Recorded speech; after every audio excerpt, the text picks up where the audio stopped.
Hi hello നമസ്കാരം കൂട്ടുകാരെ, എന്തൊക്കെയുണ്ട് വിശേഷങ്ങൾ? സുഖമാണോ? ഞാൻ ഇന്ന് വന്നിരിക്കുന്നത് നല്ല സോഫ്റ്റ് ആയിട്ടുള്ള ഒരു ഉണ്ണിയപ്പത്തിൻ്റെ റെസിപ്പി ആയിട്ടാണ് കേട്ടോ. നിങ്ങൾ വീഡിയോ സ്കിപ്പ് ചെയ്യാതെ കാണണേ. അതുപോലെ തന്നെ ആദ്യമായിട്ടാണ് വീഡിയോ കാണുന്നതെങ്കിൽ സബ്സ്ക്രൈബ് ചെയ്യാൻ മറക്കല്ലേ, ബെൽ ബട്ടണും കൂടി ഒന്ന് പ്രസ് ചെയ്തേക്കണേ. വീഡിയോ ഇഷ്ടപ്പെട്ടെങ്കിൽ നിങ്ങൾ മറ്റുള്ളവർക്ക് ഷെയർ ചെയ്ത് കൊടുക്കണേ, ലൈക്ക് ചെയ്യണേ, കമൻറ്റ് ചെയ്യണേ. ഓക്കെ, അപ്പോൾ കാര്യത്തിലേക്ക് കിടക്കാം. അരിപ്പൊടി കലക്കാതെ ശർക്കരപ്പാനി ഉണ്ടാക്കാതെ ഞാൻ ഉണ്ടാക്കുന്നത് എങ്ങനെയാണെന്ന് കാണിച്ചു തരാം കേട്ടോ. ഞാൻ ഇതിന് 2 ഗ്ലാസ് പച്ചരിയാണ് ഇടുന്നത് കേട്ടോ. ഈ ഗ്ലാസ്സാണ്, 4 ഗ്ലാസ്സാണിത്. കുതിർത്താൻ വയ്ക്കാണ് കേട്ടോ. പറയും അത്ര അരിയാണ് ഞാൻ ഇട്ടിട്ടുണ്ടായിരുന്നത്. അത് സോക്ക് ചെയ്ത് വന്നിട്ടുണ്ട്. എല്ലാം കൂടി നമ്മൾ അരക്കുകയാണ് ചെയ്യണത് കേട്ടോ.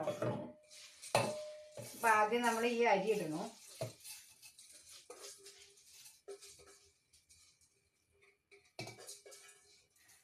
ഇനി ഇതിലേക്ക് പാകത്തിനുള്ള, ഈ അരിയിലേക്ക് പാകത്തിനുള്ള വെള്ളം നമ്മൾ ഒഴിക്കണം. ആദ്യം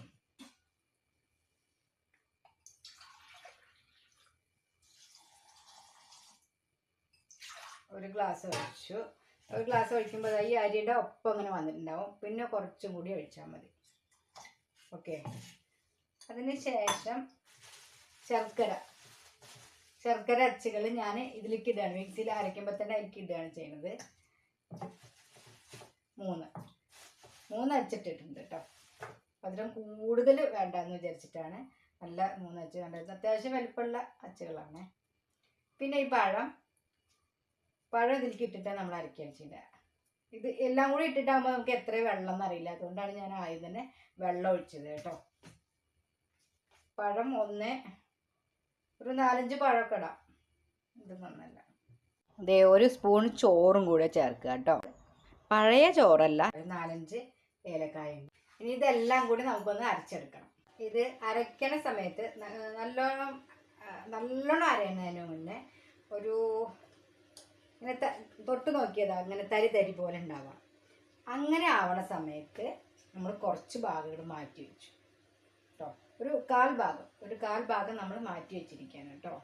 അത് കഴിഞ്ഞിട്ട് ബാക്കിയുള്ളത് നന്നായിട്ട് അരച്ചു രണ്ടും കൂടി ഒരുമിച്ച് വയ്ക്കുകയാണ്. 1/4 ടീസ്പൂണ് അപ്പക്കാരം ഇത് ചേർക്കുകയാണ്.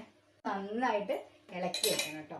1 മണിക്കൂർ, മിനിമം 1 മണിക്കൂർ 3/4 മണിക്കൂറൊക്കെ ഇത് ഇളക്കിയിട്ട് മാറ്റി വയ്ക്കണം.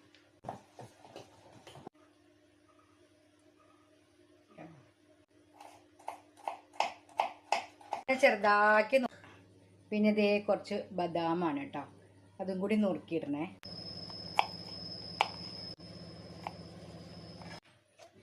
ഇനി ഇതൊന്ന് വറുത്തെടുക്കണം കേട്ടോ.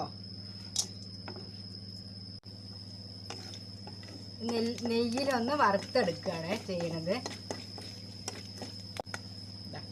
മൂത്തിട്ടുണ്ട്, മാറ്റിയെടുക്കുകയാണ്. തേങ്ങാക്കൊത്ത് കരിയാതെ വറുത്തെടുക്കണേ. നല്ല ബ്രൗൺ കളറായിട്ടുണ്ട് കേട്ടോ. അപ്പോഴാണ് അതിൻ്റെ പാകം എന്നുള്ളത് മനസ്സിലാക്കണം. കൂട്ടി വെച്ച മാവിലേക്ക് ഇതിട്ടിട്ട് ഒന്ന് ഇളക്കി ചേർക്കണം കേട്ടോ. വറുത്തിട്ടുള്ള തേങ്ങയും ബദാമൊക്കെ വറുത്ത് കഴിഞ്ഞിട്ട് നെയ്യാണ് ഇത് ഒഴിക്കുന്നത്, നെയ്യാണ്. അതിന് ശേഷം ഈ കുഴികളിലെല്ലാം പകുതി വരെ മതി, പകുതി വരെയാണ് എണ്ണ ഒഴിക്കാൻ പാടുള്ളൂ. അല്ലെങ്കിൽ തിളച്ച് വരുമ്പോൾ ഇത് ഒഴിക്കുന്ന സമയത്ത് അത് തിളച്ച് പോവുള്ളൂ, എണ്ണ പുറത്തേക്ക് വരുള്ളൂ. ചൂടാവുമ്പോൾ, ഈ എണ്ണ ചൂടായി വരുമ്പോൾ, തിളച്ച് വരുമ്പോൾ നമുക്ക് മാവ് ഒഴിക്കാം.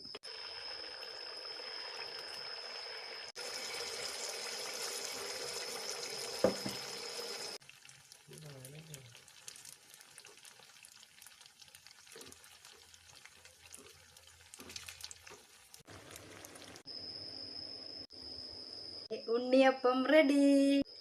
വീഡിയോ ഇഷ്ടപ്പെട്ടാൽ സബ്സ്ക്രൈബ് ചെയ്യാൻ മറക്കരുത്. ലൈക്ക് ചെയ്യണം, കമൻറ്റ് ചെയ്യണം, ഷെയർ ചെയ്യണം കേട്ടോ. Okay, thank you. കഴിച്ചു നോക്കിയാലോ.